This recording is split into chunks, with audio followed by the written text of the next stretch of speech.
Joining me now on the Knicks Film School Podcast, a couple of first-time guests that I am very excited to have a conversation with. I have had the pleasure of knowing one of these gentlemen very well for, I guess, over a year now. My God, how time flies. And the other one, I only met once, so I'm particularly excited to get into a little bit more of his story today.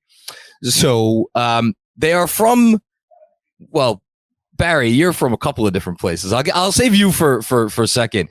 First up, let me introduce. He's known by Coach, by everybody knows him well. Coach Macky Bergman of Steady Buckets, the director of the Steady Buckets program. How you doing today, Coach? Very good. Happy to be here. Thanks for having us. Of course. And last but not least, I've been reading an ad for this man's law firm for, I think, what is it, 6, 8, 9 months, something like that. Getting close to a year. Close to a year, right? If you have a personal injury matter that you want handled, go to a veteran attorney, not a rookie. The man, the myth, the legend himself, Barry Weiss. Hello, sir. How are you? How are you? Thanks for having us. And here I'm also in my capacity as a co-founder of Steady Buckets with Coach Macky. Yeah, so that's actually where I want to start. And, I'm going to do a little, or I will have done a little intro already for this. So the folks at home already kind of have an idea of what they're getting into here. But what they don't know and what I don't know is how a personal injury attorney comes up with something where he wants to work with a very, very well-known basketball coach in the New York City area. And we're going to get to Coach Macky's past in a little bit. And decide to start an organization that I, as best as I could tell, is really one of a kind. So why don't you just give a little bit of background about how you guys met and about Steady Buckets, your organization? Sure, John. So let's go back to the year 2010. I have a 12-year-old son. I grew up in Greenwich Village playing basketball. I played at Stuyvesant High School and on the streets of downtown Manhattan. And the one thing that was always lacking in my son's basketball training, of course, as every other dad, I wanted him to be at minimum a college player. And I was very frustrated by the lack of skill development that was available to youngsters in the downtown Manhattan area. And by chance, a childhood friend of mine who also grew up in the village was the executive director of our local YMCA. It was his first year there. And that YMCA, the downtown YMCA, had in the past a history of doing a middle school basketball program. And my friend had this idea. He says, the young people, the youngsters in the community, they're always well taken care of, and they have a lot of programs. And by the time that you get to high school, you pretty much decide what you want out of your life. You want to be a basketball player, you want to be a chess player, whatever. But it's in that range of 5th grade to 8th grade that you really can influence kids. And my friend said, I really want to resurrect this basketball program. And he came to me and he said, look, Barry, you have a pretty prominent law firm. I need some resources on this. You like this idea? And I said, well, number one, I had a 12-year-old. I was already coaching his team. And I said, I'll tell you what, let's resurrect this league. I'll throw my law firm's finances behind it, but you got to give me 1 or 2 teams in the league in exchange for that. So he said, no problem. I underwrote the entire spring league for the YMCA. It took place Sarah Roosevelt Park on Houston Street, behind the YMCA. And I show up one day for opening day, and there I meet Coach Macky. Unbeknownst to me at that time, he had just recently started Steady Buckets with 3 kids on Monday afternoon at the YMCA. Unbeknownst to me at that time, he also grew up in Greenwich Village. He was 20 years younger than me, also played high school basketball at my rival school, Weiss High School of Science.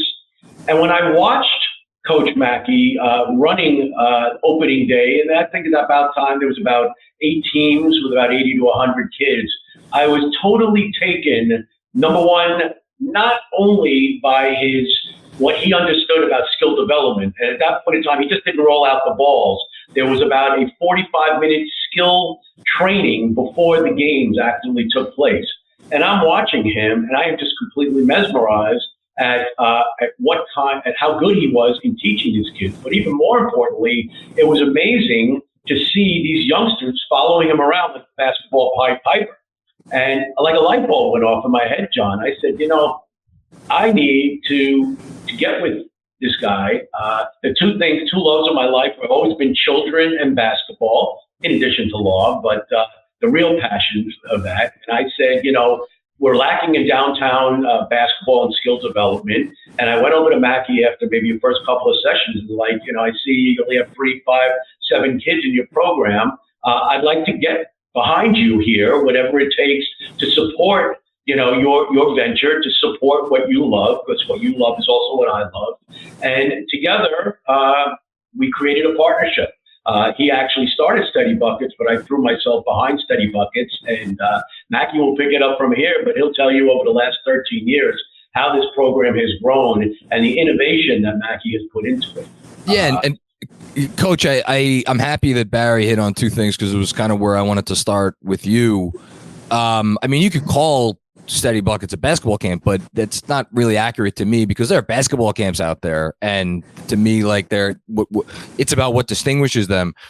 The skill development part, and also, talking about, and I witnessed this firsthand because I went to you guys' fundraiser, obviously, last year, and the way that people respond to you, and I'm not only talking about young people, which there were a few of your former campers there who were kind of graduating, but also adults. And I guess, as you've honed your skills, so to speak, as a someone who teaches basketball to young people, like, what has been your guiding light over the time that you've run Steady Buckets, and kind of give me your philosophy as to what it means to guide young people as far as, basketball?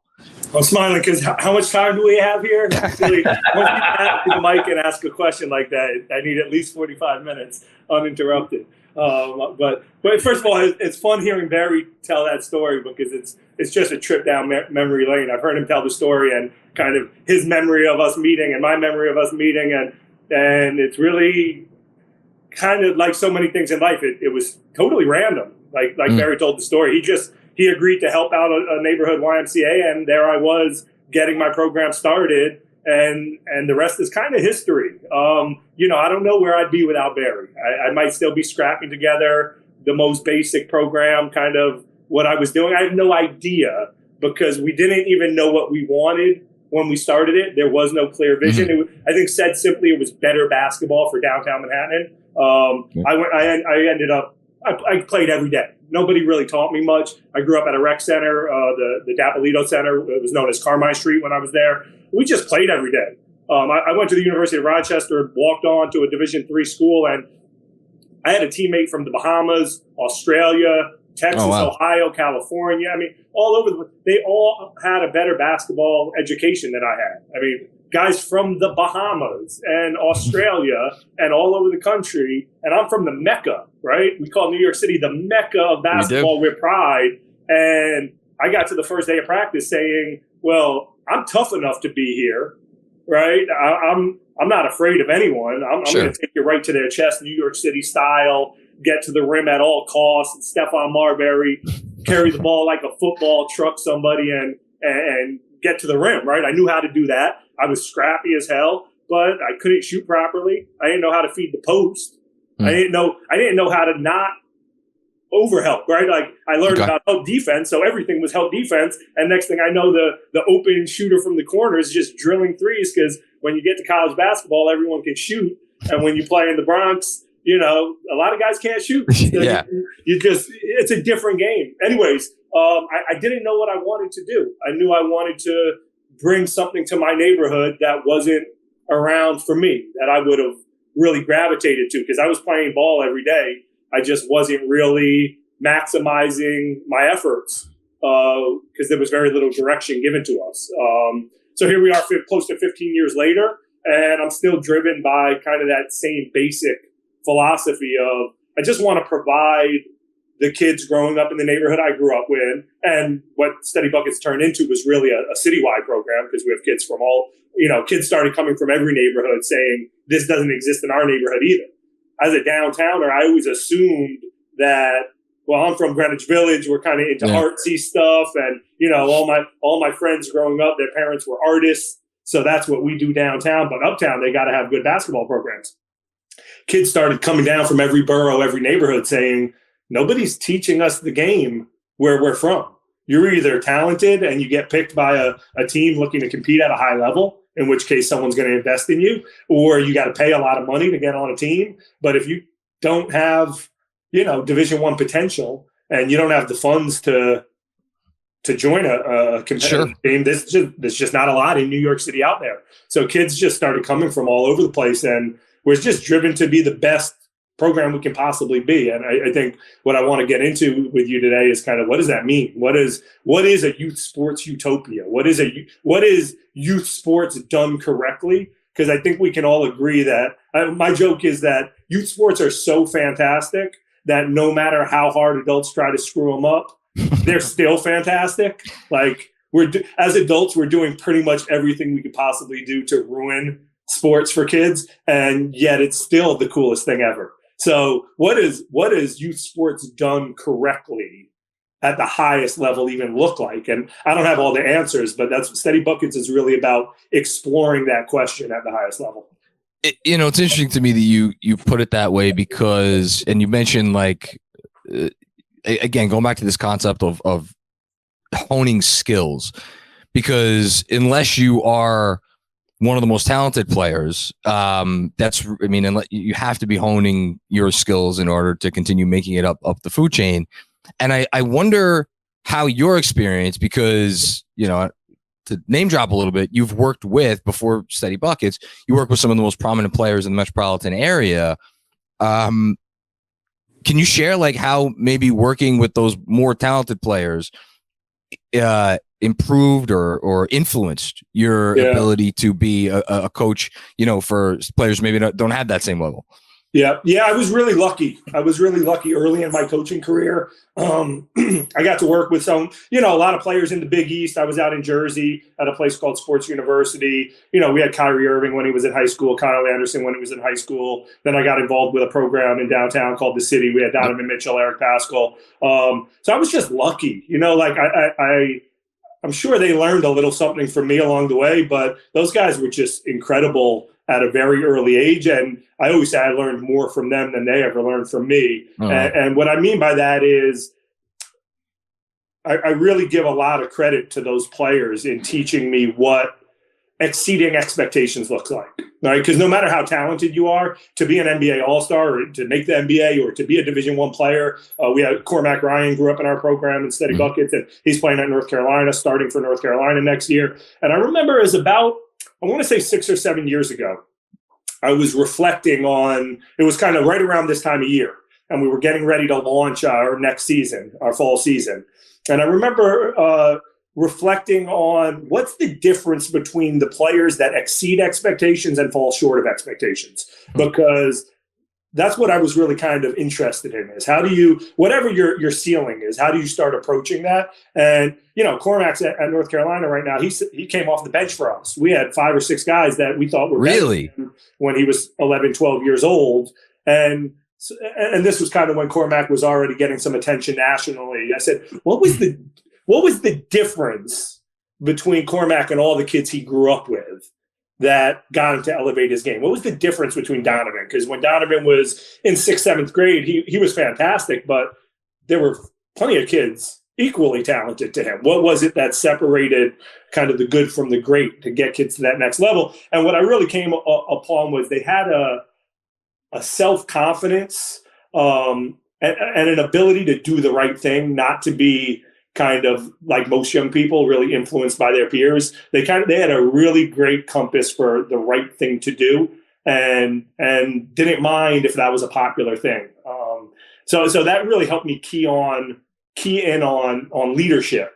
As youth sport programs very often say, well, we use basketball as a hook. And in fact, this is a line that me and Barry used to use when we were kind of getting started. And what do you do when you start a youth nonprofit? You look up some other youth nonprofits and you take, everyone has the same language. We use basketball as a hook to teach young people life lessons. And, the farther we went along, I said, which life lessons? What are the important life lessons? And I really started kind of funneling it down to leadership. And the other thing in that process was flipping. We don't use basketball as a hook to teach life lessons. In fact, I make it very clear, I'm a basketball coach. And the reason we talk about so many life lessons is I believe that if you're a good person, you're going to be a better basketball player. My goal is to help kids develop as basketball players. And I believe strongly that by developing their people skills, their leadership skills, their communication skills, their ability to feel empathy and participate with a diverse group, to be welcoming to those who are less than them on the basketball court. All these things kind of what I use the term redefine cool. If you can do that, it's just a multiplier to the hard work and the skill development and the speed and agility, the basketball IQ, the coachability, kind of the gamesmanship. If you add in the leadership skills, I always say, like, shooting and ball handling and all these skills, they're additive to make you the player. Once you add leadership, it multiplies your base level of contribution to a team. And I had seen all those great players not just elevate their own game. I remember watching Kyrie come to a group of kids that he grew up playing with, and then he aged out. He was just better than all of them, but he would come back and play with them from time to time. He could have scored 50 if he wanted to. He scored 25, but on 7 shots. It's just like, it was just all passing. It was just about making people play better. Whereas you see the equally talented kid who just wants to get 50 and embarrass people and show the world how good they are, they plateau because they're driven by selfish needs, right? They're driven by insecurities that they want to be placed above everyone. But when you took the really talented, hardworking kid, but you combine that with the ability to want to be part of a team, and what does being on a team mean? It means making other people better. That was kind of the secret sauce, which is really kind of what led us down this rabbit hole of what is leadership, and again, what is the best youth basketball program? And I think it's a combination of a lot of things. But if leadership is not a main focus, I believe players will fall short of their ultimate potential on the court.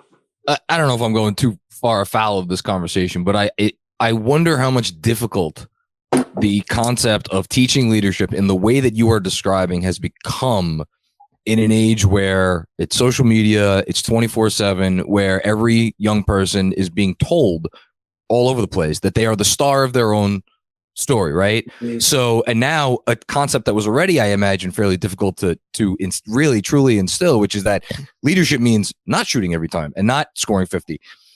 Now I have to think that could be even tougher, but to me, that speaks to why there's even more of a need for a program like yours. Barry, I want to come back to you for a second because you texted me a couple of things, aspects of the program, and one of them is something called Young Leaders Program. So just can you give me a quick, what is that, and what role does that play in Steady Buckets? Well, certainly I could go on, but I would like to go back to Macky on that. Sure, yeah. He devised it. I think it's a fantastic innovation. He has a story behind it, and I think Matt, go ahead. Go for it, man. Your baby. Your baby. What's that? It's your baby. Yeah. It's my baby, but it's funny. It's my baby, and it's also the goal is for it not to be. It's the motivation behind it is, again, somewhere along the. I always say my dad grew up in Chelsea playing stickball in the streets. Zero adult involvement. My generation grew up also playing in the playground, zero adult involvement, but then we had a little rec league and there was a volunteer dad coaching and we had one coach for 10 kids. Now you go to an AAU tournament and there's a team with 7 kids and 7 coaches. And if you count the adults to the kids in the room, there's more adult at a youth sports event. There's more adults in the room than kids. If you close your eyes, you're not hearing youth voices, you're hearing adult voices. And the message, especially at the competitive level, is very much shut up and do what I tell you to do. I'm in charge here. And there's something off about youth sports just being dominated by adults. So really the vision was give it back to the kids. Why do, as the program was growing, I was developing coaches and spreading out, and I couldn't coach everything because we had multiple gyms operating, and I was teaching young people how to coach. And I said, why can't we go even younger? Why when you talk about 8-year-old youth sports, do you really need an adult to teach them how to make some good passes and shoot a layup off the backboard? Turns out the 9, 10-year-old is actually the better coach because kids are in school all day long. They are getting told what to do by adults nonstop. And, I always think of the Peanuts, the womp, womp, womp, womp, womp, womp, womp, womp, womp, womp. It doesn't matter what you say if they're not listening. When a 10-year-old speaks, an 8-year-old is all ears. When a 12-year-old speaks, a 10-year-old is all ears. It turns out that 2-year gap is where the magic happens. So you're doing two things. I started using the word dual purpose program. So for the participants, let's say we have a 9 and a 10-year-old game going on. Well, 9 and 10-year-olds can show up, get a free jersey, get placed on a team, and they can have a practice and a game every Saturday afternoon and learn how to play basketball. But all the reffing and coaching is being done by 11 and 12-year-olds. So the 11 and 12-year-olds are getting real-world leadership practice. We do a Zoom call every Thursday to give them leadership in practice, leadership theory, conversations about what it takes to be a leader. But on Saturday, we get out of their way and actually let them lead. We're not talking about leadership. We're getting out of the way. Sometimes they do a terrible job. It's okay. They're getting their reps, right? I would rather have a young 12, 13, 14-year-old learning how to coach at my program than giving that, really, in my opinion, that valuable opportunity to adults who, they always say, I'd love to volunteer. I want to scratch my itch. And their intention is pure, but they're stealing a rep from a teenager who we can be giving leadership development training to. You know as well as I do that you learn a lot more by teaching than by doing. And also, I'm not even sure you know this. I'm a teacher. I'm actually, today's return day for teachers in the Department of Education. I'm recording this on my lunch break, which is why we had to adjust the time. Thanks again, guys. Yeah. And it's, I didn't plan it this way, but it's so appropriate that we're running this episode the day before kids across New York City go back to school, because one thing that teachers always get told, and I'm sure the same is for coaches as well, is if you're done with your class or your session, whatever it is, and you're exhausted because you've been doing all the work, you're doing something wrong. You should structure, whether it's a classroom setting or like what you guys are doing, such that it's the kids who are doing the heavy lifting. All you're doing is being there to guide. And it sounds like that's the entire MO behind Steady Buckets and what you guys hope to achieve. Yeah. No, I like last year, a parent came up to me and he said, I've been bringing my kid for a couple weeks. And in the beginning, it was kind of hard to figure out what you were doing here. And he said, now I get it. He said, what you're doing is a mix between pickup basketball and organized basketball. I said, you got it. You nailed it. I'm looking for the perfect amount of adult mixed into a youth-driven world. I agree with you 100%. I always tell my coaches, and I believe myself, I said, I am at my best when I'm coaching the least. Yeah. Because it means my leaders are jumping in. Sometimes I walk in the gym, practice starts at 6, and I do this a couple of times a year, but I'll just look at my phone, and I'll start emailing. Now it's 6:05, 6:10. Players they're shooting around, they're playing one-on-ones, but they're looking at me like, Coach, practice usually starts at like 6:02. What's going on?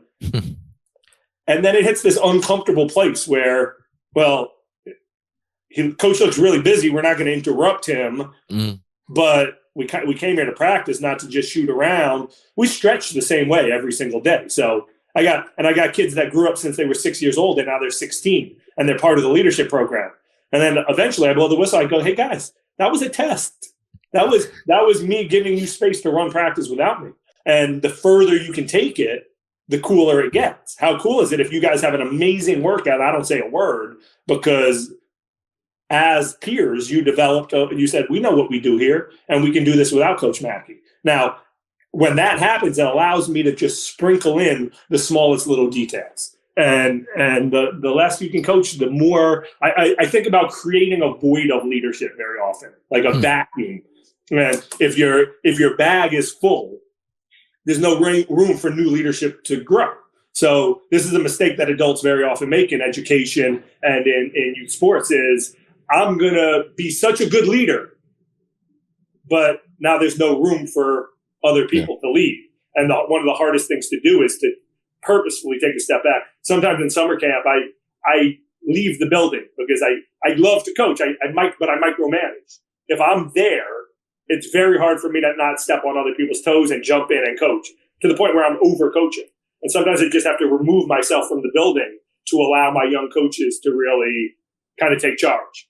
So we do that as young as 10, 11 years old.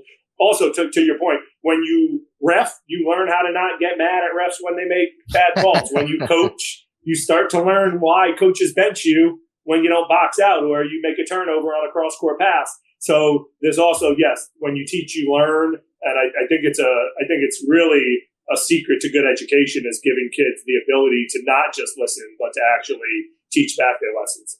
Along those lines, if I might interject, one of the other great things that we do, John, is that we encourage the kids to fail, to step out of their comfort zone. We don't want kids to come in there and say, well, they're going to shoot a righty layup from the left-hand side. Oh, but Coach Macky, I don't know how to use my left hand. It doesn't matter. All right. We encourage an environment where making mistakes, you learn from your mistakes. We all know that. There's not an ego. We try to take away the ego out of it, encourage the kids to do things that they wouldn't otherwise feel comfortable doing, which I think is difficult to accomplish. But I think Coach Macky has done a wonderful job. If you come down and look at a practice, kids are trying all kinds of new things and really have a sense of being proud and pride when they're able to start to master these kind of skills. The other thing that I want to point out at this point to your listenership, John, is that our program, absent the summer where we do charge, is entirely free to everybody to come. Whether you have a lot of money, whether you have no money, you're the parents, they are welcome to come to our gyms. They sign up, they register for Steady Buckets, and we totally exist from funding. And we have done a great job. People have come, people with money, and understand that it's those of us who are lucky enough to have made a nice living to reach into their pockets to help some of those who don't have the money to be able to afford perhaps other basketball programs. So we are, at Steady Buckets, free to all, other than the summer camp, which we charge very nominal compared to other summer camps. That's the way we raise, in addition to some fundraisers, some of the money that we need to pay for the gyms, pay for counselors, insurance, all the things in the back that I'm kind of involved in. and for anybody, we're going to have the website up on the YouTube channel, but for anybody who just may be listening to the podcast, you can go to steadybuckets.org. I'll say it one more time. It's steadybuckets.org to check out in terms of locations, in terms of, like you said, where parents can, a phone number they could call if they're looking for, hey, when's the next opportunity I could have my kid, participate in this, where I could come and take a look. I have to go back for a second because my daughter is turning 7 next month, or later this month, excuse me. And she's at the stage now where she will not try something if she thinks that there's a good chance that she's going to fail at the thing. And I'm like, what? I was not prepared. I thought I was prepared for everything as a parent. I was like, I was not prepared for this. And so to hear that is something that, like, you're kind of specializing in there. What I will ask, though, is because I'm sure people listening at home have kids of all kinds of different natures. Is this a program for girls? This is a program for students with or young people with disabilities? Could one of you maybe talk about that a little bit? Macky, I'll introduce it for you. But again, that's because we don't want Macky to brag too much. It's easier when somebody else is talking about than themselves. Our girls program is strong, but Macky has devised. We learned it a little bit from our local baseball league. Macky started a autism ASD program where kids with learning disabilities and other disabilities can come, play basketball, learn how to play basketball in an environment that's safe and nurturing for them. And that's not something that I've seen much of. Macky, maybe you want to elaborate a little bit about that. Yeah, I mean, first with our kind of just inclusivity as a real staple of the program. Again, it's kind of, if you just start with this thought of what does a perfect youth sports basketball utopia look like? What does perfect youth sports look like? Well, free, right? Like there shouldn't be, and inclusive, right? So inclusive despite your ability to pay, but inclusive despite your ability to be the most talented player on the court, right? Like, everybody can find a home here. Those two kind of fundamental priorities and really it's the same priority, inclusive, right? Our doors are open to everybody. That immediately pushes you. There's all these forks that you have to make decisions when you're running a program. What are your priorities? And I'm always put off by people that say, well, both, right? So what's your priority, to be a competitive team that tries to win championships, or individual player skill development? Which one? And some people will say both. Well, you don't understand the definition of priority. Priority means one more than the other. Our priority is skill development. And that part of the reason that decision was made was you can't be inclusive if your priority is competition. Absolutely. I believe in competition. I love competition. I think competition is it's why we play the game, right? You play to win. But you can't be inclusive if you're playing to win. So that it doesn't mean you can't be competitive part of the time, but the philosophy of the program is to be the best program possible, and that includes making sure that everyone has a place. Skill development means if you've never played before in your life, you can pick up a ball and try, and yes, you're going to mess up a lot. Yep. But guess what? Our best players, our most talented players who are on track to get scholarships and play in college and maybe play professionally one day, I always tell them you should be messing up the most. Yep. Because your eyes should be up. You should be going faster. You should, right? We do some drills called impossible drills. And the whole point is it should be, it's a grouped drill. The first drill is a perfection drill. You do the drill. You try not to mess up for a minute, 2 minutes, 3 minutes, right? If you're dribbling behind your back, try to do 10 in a row, 100 in a row, 1,000 in a row. And now we're going to go impossible. An impossible drill is if you do it more than 5 times without messing up, you're not doing the drill correctly. I want the balls flying. I want everyone messing up. And skill development allows you to do that, because no matter how good you are, you can always add a challenge to take you out of your comfort zone. So that kind of philosophy of inclusivity really leads us to kind of the next building block of our program, the first decision fork of, were we going to be a competitive AAU program, a travel team, or were we going to be a skill development program? And again, I think it's important as a coach that you make that decision, and that you say, well, my priority is skill development. It doesn't mean I'm not competitive at times. My priority is leadership. It doesn't mean that we don't have other life lessons blended into our program. But when we, rather than having this, life lessons, which ones, we're able to say specifically what we're focusing on. And I think that really gives the program direction, and it makes it clear to understand what kids can hope to accomplish when they come to us. You talked about confidence, right?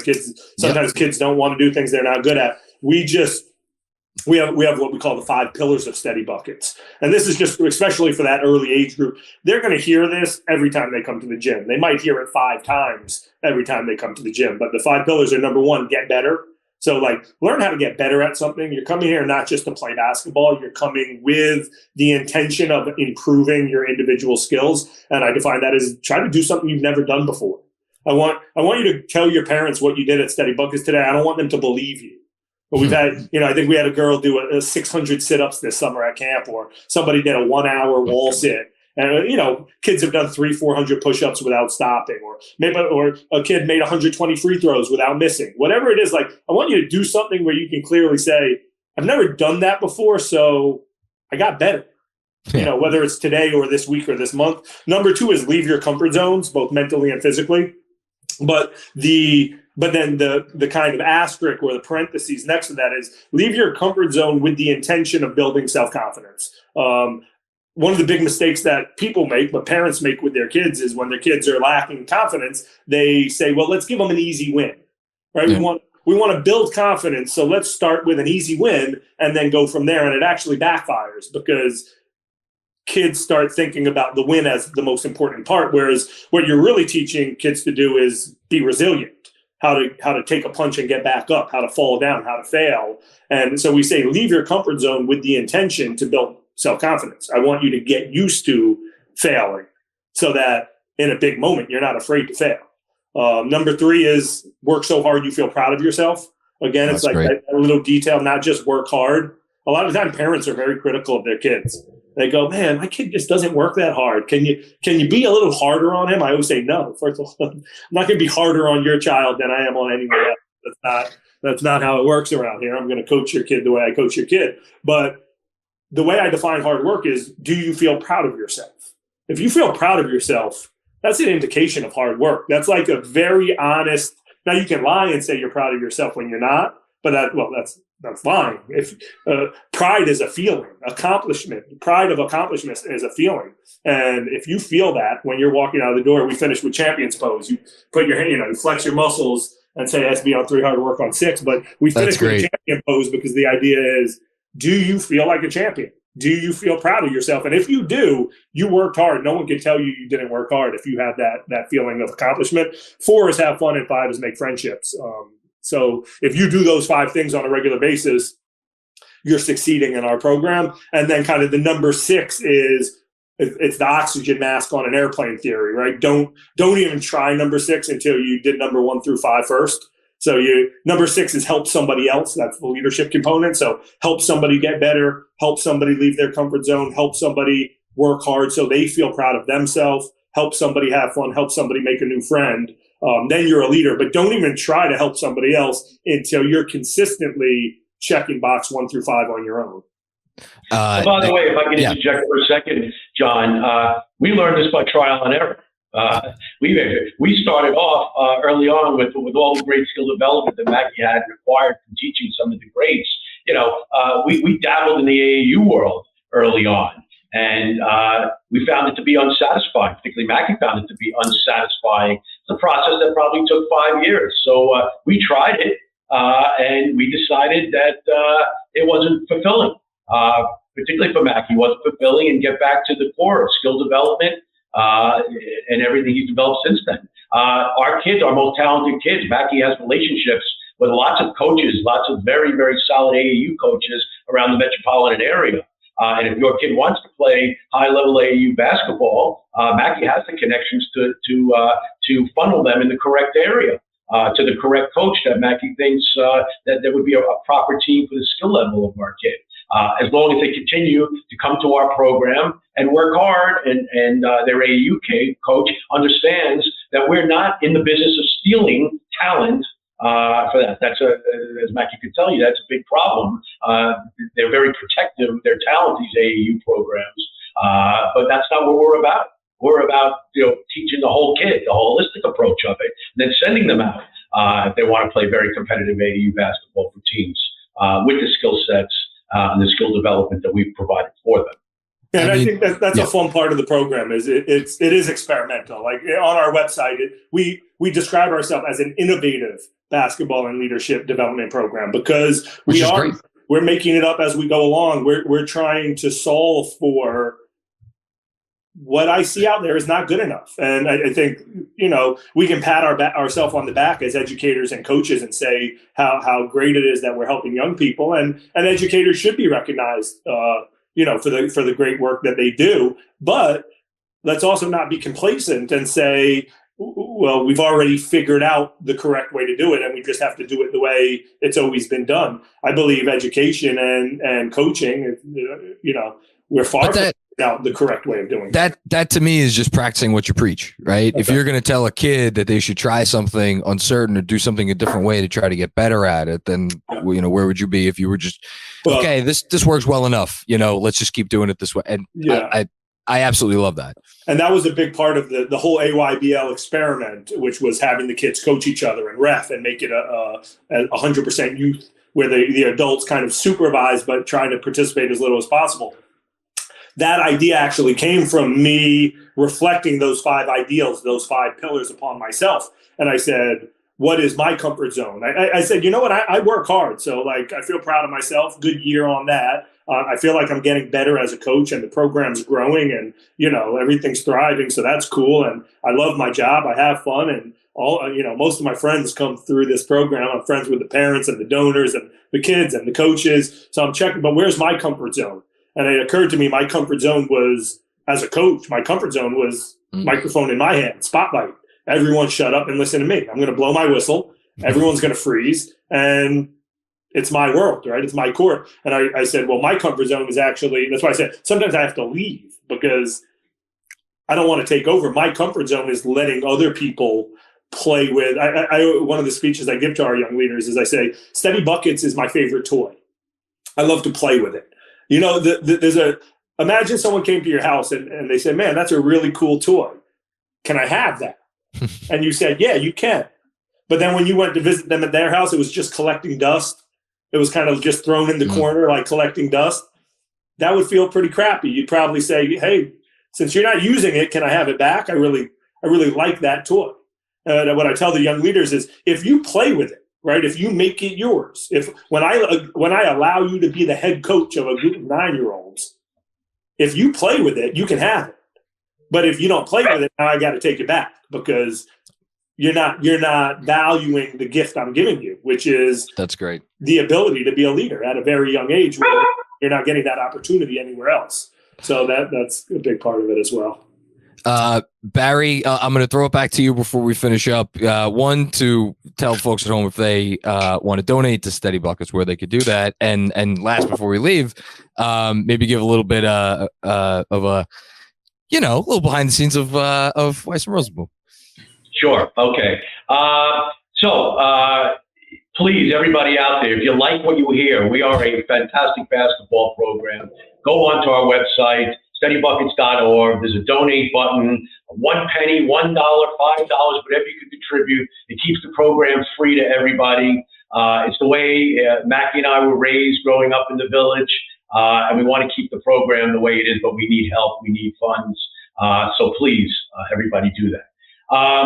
Obviously, Steady Buckets is my second job. It's a labor of love, because as the executive director and co-founder, though, I don't take a dime from this program. My money is made through my law firm of Weiss and Rosenblum, and my research. Some of my resources from Weiss and Rosenblum go to Steady Buckets. I have a personal injury law firm that I started. Rosenblum is actually my wife, as crazy as that sounds. And we've been in practice since 1990. Since, as I said to John in the new ad that we run, since Knicks season ended, we've gotten some spectacular results for our clients. We won $3.75 million, and several others north of $1.5 million in the field of personal injury and labor law. Winning compensation for those in need, and that's the way I'm able to fund and commit to Steady Buckets behind the scenes. So if any of you do have a case out there, or would like some consultation about a personal injury matter, medical malpractice, labor law, feel free. Go with a veteran, not a rookie, John. Right? I'm gonna say it with you here, and longtime listeners know, because I have referenced my past in the personal injury world, as I've talked to you about too. Yeah. It was going to take a lot for me to let a personal injury attorney be a sponsor on the show, because I mean, this show is everything to me. And I met you, and within 10 minutes, I'm like, okay, I trust this person. And, it's like, look, hopefully nobody out there, has something where they would need, as I always say, you never want to contact a personal injury attorney. Truly, you don't want to. But if you have to, you have to go with someone that you have full faith and confidence in. If you take any solace in my my words here, trust me, that is Barry Weiss. And you could go to weissandrosenblum.com for more info. Their number's on the screen right now, 212-366-6100. And then again, steadybuckets.org. There's a link right there if you want to donate. I think that's it, Macky. I'm gonna throw it back to you before we finish up. Just last words. Yeah, like I said, you give me my last words. It might be 30 minutes later, but no, thanks for having us. It's always fun to tell our story. It's been an incredible ride. We've been doing it almost 15 years. I do believe strongly that we're getting better and better. We're getting closer and closer to that impossible to reach place of perfection, but really driven by giving our kids the best product. Youth sports are just so incredibly empowering, and all the research is there. Kids who play youth sports, especially team sports, just succeed and stay out of trouble in ways that kids don't. And yet 75% of our kids are quitting youth sports because we're not doing them the way they need to be done. So it's really been an incredible journey. I look forward to the next chapters to come, but kind of chasing that vision of what's the ideal for our kids in youth sports. And I think it's whatever the answer is that we're pursuing is very similar to solving the education question. How do we educate kids in the 21st century? And it really does go hand in hand, because when a young person is passionate about something, honestly, it doesn't really matter what it is. If they're passionate about something, that is a rising that rising tide will then lift all ships. They'll do better in school. They'll do better in life. They'll do better in everything. What you're doing is so important. It obviously could not come at a better time, a more necessary time. And Coach Macky, what you've given to the program, again, go check out the website if you're listening to this, and you'll, if you haven't gotten a sense already, you will from that. And if you have a young person in your life, son, daughter, whatever, and you're looking to get them involved in youth sports in any way, I could not think of a better way to do that than with Steady Buckets. And Barry, again, I'll just say to you, you don't have to not take a dime for this. I know how much work you put in behind the scenes into Steady Buckets, and for you to do this just as a pastime, essentially, when again, you don't have to do that.